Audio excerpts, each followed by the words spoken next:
రామకథ మొత్తం వాల్మీకి మహర్షికి వివరంగా చెప్పి, ఆయన చేత పూజలందుకొని ఆకాశ మార్గాన దేవలోకం చేరుకున్నారు నారద మహర్షి.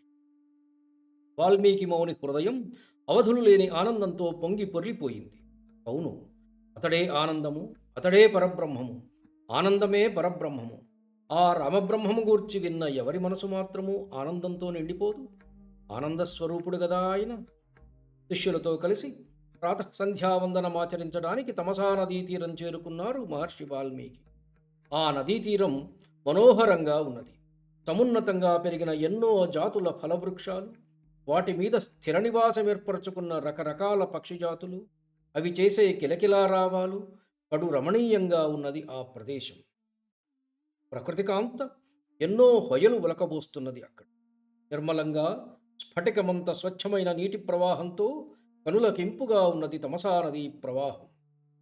తమస ఎలా ఉన్నదంటే, అకర్దమమిదం తీర్థం భరద్వాజ నిశామయ రమణీయం ప్రసన్నాంబు తన్మనుష్య మనోయథా. ఒక మంచివాడి మనస్సు స్వచ్ఛంగా నిర్మలంగా ఏ కల్మషము లేకుండా ఎలా ఉంటుందో, అలాగే ఏమాత్రము బురద లేకుండా నిర్మల మనోహరంగా ఉన్నవట తమసా జల. అత్యంత రమణీయంగా కనపడుతున్న ఆ ప్రదేశంలో స్నానమాచరించాలని నిశ్చయించుకున్నారు మహర్షి. అలా రేవులో దిగి చుట్టూ చూస్తున్నారాయ. ఒక చెట్టు మీద రెండు క్రౌంచ పక్షులు ప్రపంచాన్ని మరచి క్రీడిస్తున్నాయి. సరస సల్లాపాలలో మునిగి తేలుతున్నాయవి. ఆ సమయంలో ఎక్కడి నుండి వచ్చిందో రివ్వున ఒక బాణం వచ్చి వచ్చి మగపక్షి గుండెలలో సర్రున దిగబడింది. అంతే, అప్పటిదాకా ఉన్న వాటి ఆనందం క్షణాలలో మటుమాయమైపోయింది. మగపక్షి రక్తపు మడుగులో పడి విలవిలా తన్నుకుంటూ ప్రాణం విడిచింది. మగని శరీరం చుట్టూ తిరుగుతూ హృదయ విదారకంగా రోదిస్తున్నది ఆడపక్షి. ఆ దృశ్యం మహర్షి మనస్సును తీవ్రంగా కలచివేసింది. చుట్టూ చూశారాయన. ఒక బోయవాడు విల్లమ్ములు చేతబూని ఏదో సాధించిన వానిలా విజయగర్వంతో వస్తూ కనపడ్డాడు.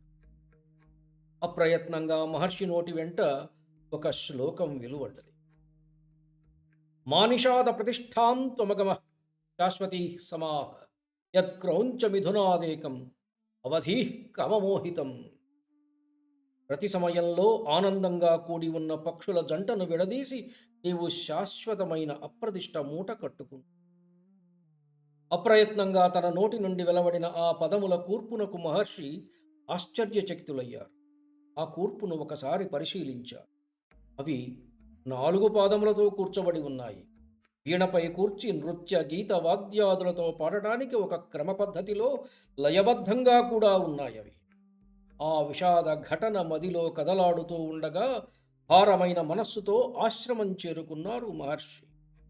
ఆయన అలా వేదనలో ఉండగానే బ్రహ్మదేవుడు ప్రత్యక్షమైన. బ్రహ్మదేవునకు నమస్కరించి అర్ఘ్యపాద్యాదుల సగి ఒక ఆసనముపై ఆయనను కూర్చుండబెట్టి వినయముగా ఆయన చెంతన మహర్షి నిలుచుండు. ఈ పనులన్నీ చేస్తున్నా కూడా ఆయన మనసులో క్రౌంచ పక్షులను బోయవాడు కొట్టిన ఉదంతం, తాను పలికిన పలుకులు మెదులుతూ ఉన్నాయి.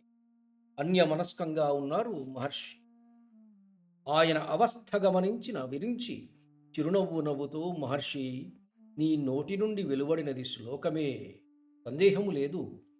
అది నా ఇచ్ఛ వలననే నీ నోటి నుండి వెలువడినది. ఆ శ్లోకం ఉన్న రీతిలోనే నీవు రామకథను రచయించవయ్యా అని చెబుతున్నారు చతుర్ముఖుడు. మహర్షి, నారదుని వలన నీకు ఏ విధముగా రామకథ చెప్పబడెనో ఆ విధముగానే రామకథను నీవు చెప్పు. రాముడు ధర్మాత్ముడు. లోకములో ఏవైతే శ్రేష్టమైన గుణములు అని మనము చెప్పుకుంటామో అవి అన్నీ కూడా ఆయనలో ఉన్నాయి. రాముని గూర్చిన అన్ని విషయములు నీకు తెల్లము కాగలవు. కురు రామకథాం పుణ్యాం శ్లోకబద్ధాం మనోరమాం. మనస్సును రమింపజేసేది పుణ్యప్రదము అయిన రామకథను శరబద్ధము చేయుము. నీవు వ్రాసిన ప్రతి విషయము అక్షర సత్యము కాగలదు. యావత్ స్థాస్యంతి గిరయ సరితశ్చ మహీతలే తావద్ రామాయణ కథ లోకేషు ప్రచరిష్యతి. ఎప్పటి వరకైతే భూమి మీద పర్వతములు నిలచి ఉంటాయో ఎప్పటి వరకైతే భూమి మీద నదులు పారుతూ ఉంటాయో అప్పటి వరకు భూమి మీద రామకథ ప్రాచుర్యంలో ఉంటుంది. అప్పటి వరకు నీవు పుణ్యలోకాలలో స్వేచ్ఛగా సంచరి అని పలికి బ్రహ్మదేవుడు అంతర్ధానమైన బ్రహ్మదేవుని వరము వలన మహర్షి మనఃఫలకం మీద రామచరిత మొత్తం కనపడదొచ్చింది. రామకథను అక్షరబద్ధం గావించడానికి మహర్షి సంకల్పించు